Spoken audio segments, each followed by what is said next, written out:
최근 대한민국에서 대통령이 명백한 헌법 위반 행위를 했음에도 여당과 일부 국민들이 이를 감싸면서 탄핵에 반대하고 있습니다. 그 과정에서 좀 어거지 떼법, 즉 논리적으로도 법적으로도 말이 안 되는 주장을 통해서 법을 무력화시키려는 현상이 심심찮게 목격되고 있습니다. 그래서 오늘은요, 실제 역사에서 법치주의가 무너졌을 때 어떠한 극심한 폐해들이 발생했는지를 말씀드려 볼까 합니다. 일단 우리가 살고 있는 대한민국은 법치주의 국가입니다. 국가 권력과 국민 모두가 법에 따라야 되고요. 법 위에 군림하는 사람이 있어서는 안 됩니다. 근데 여러분들은 왜 대한민국을 포함한 세계 각국이 법치주의를 채택하고 있는지 아십니까? 아마도 사람은 언제 어느 때고 자기가 처한 상황에 따라서 변할 수 있는 존재이기 때문에 그걸 방지하고자 미리 지켜야 될 규범들을 문헌으로 만들어 놓고 거기에 따르는 걸 겁니다. 그게 누구에게나 공정한 사회를 구현시킬 수 있는 가능성을 가장 높이는 방법이 될 테니까요.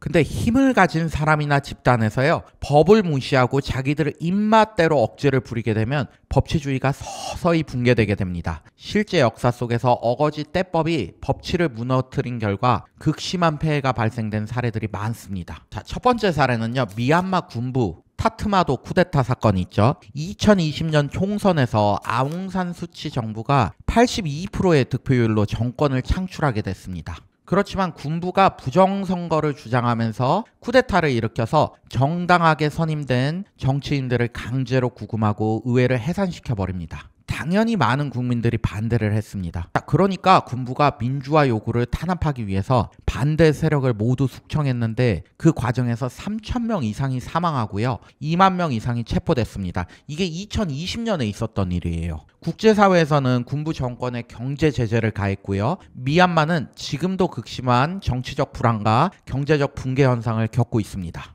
윤석열의 계엄이 성공했다면 그 이후에 반대하는 국민들이 많았을 것이고 그 국민들에게 벌어질 일이라고 봐도 무방할 것 같습니다. 자, 두 번째 사례는요, 베네수엘라의 마두로 정권입니다. 이 마두로란 사람은요, 2013년에 우고 차베스의 후계자로서 대선에서 승리를 했어요. 승리 이후에 독재 정권을 수립하기 위해서 가장 먼저 법원과 선거관리위원회를 장악했습니다. 자, 여기에 반대하는 정치인, 언론인, 시민운동가들 모조리 체포하고 망명시켜버립니다. 그리고 선거에서 야당이 다수당을 차지해버리자 헌법제정회의를 만들어가지고요, 국회의 기능을 무력화시켜버립니다. 그 결과 국제사회에서는 베네수엘라 경제 제재가 있고 국민들은 현 정권에 극심히 반대해서 경제가 하나도 안 돌아가기 시작했습니다. 화폐 가치가 붕괴돼 버려서 2018년에 물가 상승률이 무려 100만 %에 이르렀어요. 그리고 식량, 의약품 등 기본적인 생활 유지 자체가 안 돼서 수백만 명이 아직도 기아에 시달리고 있습니다. 제가 봤을 때 윤석열 대통령은 비상계엄 시도하면서 마두로를 롤모델로 삼았던 것 같아요. 왜냐? 이 윤석열이 했던 대법관 체포, 선거관리위원회 장악, 국가비상입법기구 신설, 이런 게 완전 마두로가 했던 것이랑 거의 비슷합니다. 세 번째 사례는 여러분도 잘 아는 박정희의 유신체제입니다. 자, 박정희는 유신헌법 통해 가지고 대통령 직접 선거제를 간접 선거제로 바꿔버렸죠. 임기 6년 제한도 없애버려 가지고요, 종신 집권을 가능하게 했고요. 대통령한테 국회 강제 해산권을 부여하면서 국민들의 기본권을 마음대로 제한할 수 있는 긴급 조치권도 발동했습니다. 당연히 이에 반대하는 국민들이 많아졌는데 체포하고 고문했죠. 장기 독재가 지속되면서 민주주의가 극심하게 퇴보했는데 정말로 수많은 사람들의 피와 노력으로 간신히 민주주의 되찾을 수 있었습니다. 만약에 윤석열 대통령이 계엄에 성공했잖아요. 그럼 박정희가 하던 짓 그대로 아마 비슷하게 따라했을 거예요. 본인 뜻을 실현하면서 반대하는 여론을 잠재울